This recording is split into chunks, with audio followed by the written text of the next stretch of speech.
training the heedless or mundane mind. You can train your mind because it is heedless. So train the heedless mind, the mundane mind. Then, when that one ceases or is no longer active, then the nature comes out or shine forth. The nature don't practice. You don't try to practice to be aware, because your true mind or your true nature, they are already aware and you only need to be silent, then it will manifest. Because the nature is awareness itself. So why must you practice to be aware? What you already have within your nature, you don't have to train or practice to get it, isn't it? When you don't have, then you have to train.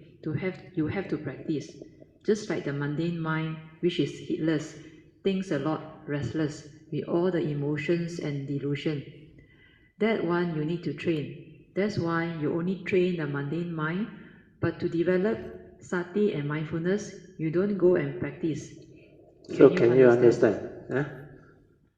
It's like you try to teach the fish how to swim, no? That's how. The fish by nature come out, the moment it's born, already know how to swim. You want to teach the fish how to swim. Understand? No? Your awareness nature already aware. You want to practice awareness. So who practice? With the thought that cloud you and delude you practice. You understand? No? What is already there, you need to practice where? You are that nature with the awareness. But the trouble with living being is, you don't know you have that. Understand or not? So what happened? Well, the only instrument you know is the thought. You use the thought to try to understand and practice to realize that. Understand or not? It's just like the analogy that one of my teacher or guide gave it to us. You know what he said or not? He said, the analogy is, there was a wise man, really enlightened already, very wise. So he actually gave a beggar, one piece of gem, could be a triple gem, understand not? But you have to go and understand it. But the beggar doesn't know there is a gem, You know, beggars, most important thing is what? Food immediately, food and shelter. So he take that one, because karmic obstruction, don't have any understanding. He look at it, to him it's a stone, understand? No? He's a stupid fellow. I want food, he gave me stone. Throw away. A lot of living being like that. Enlightened being, great being, the nature everywhere. But there is a lot of cultivator, you go Uttaisan, a lot of story. People cannot recognize Manjusi Bodhisattva. Well, he came as a beggar. He liked to come as a beggar. You remember he met the beggar. Later on they told him, very likely it's Manjusi, Wensu. So, don't think beggar are beggar, no. You look at the form, understand, no.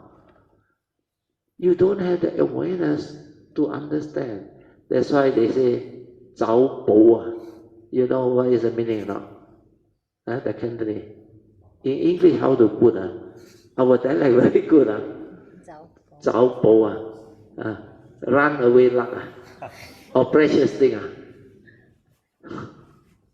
Means actually that precious opportunity or whatever actually come by.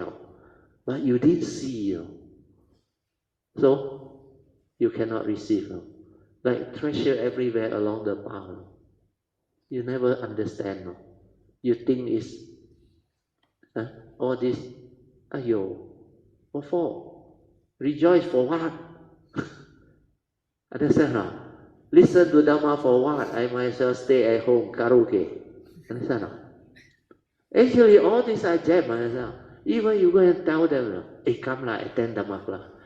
Yeah, where I got time my girlfriend is waiting appointment here and there.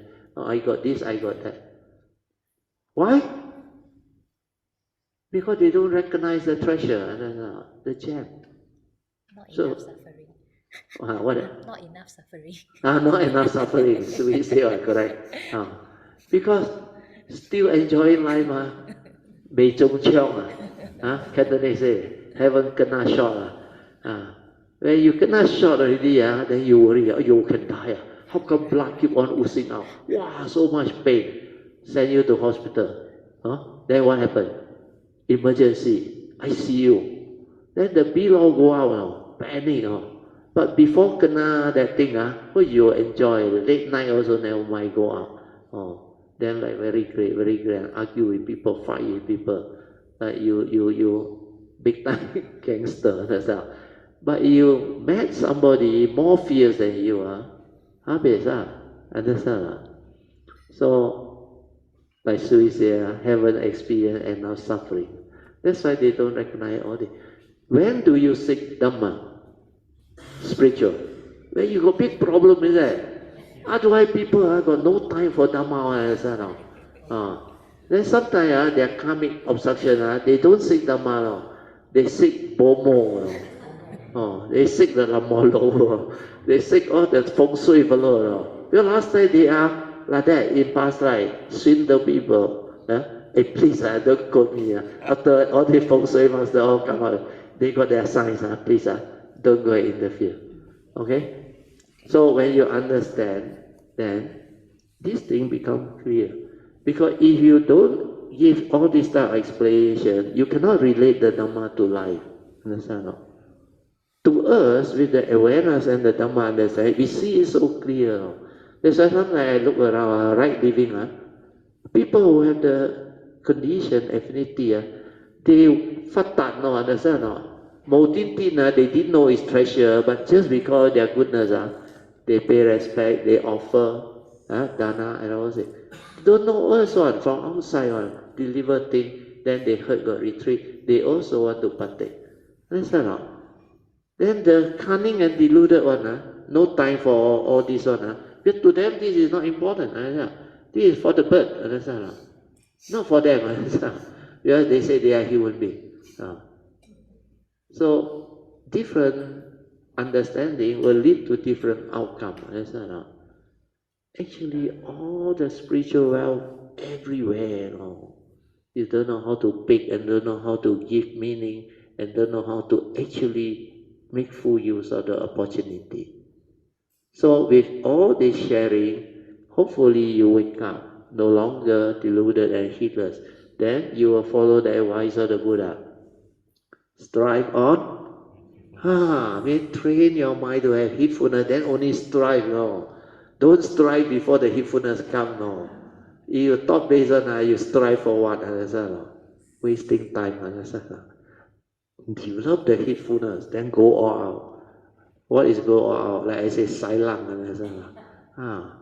Then you will make it, understand?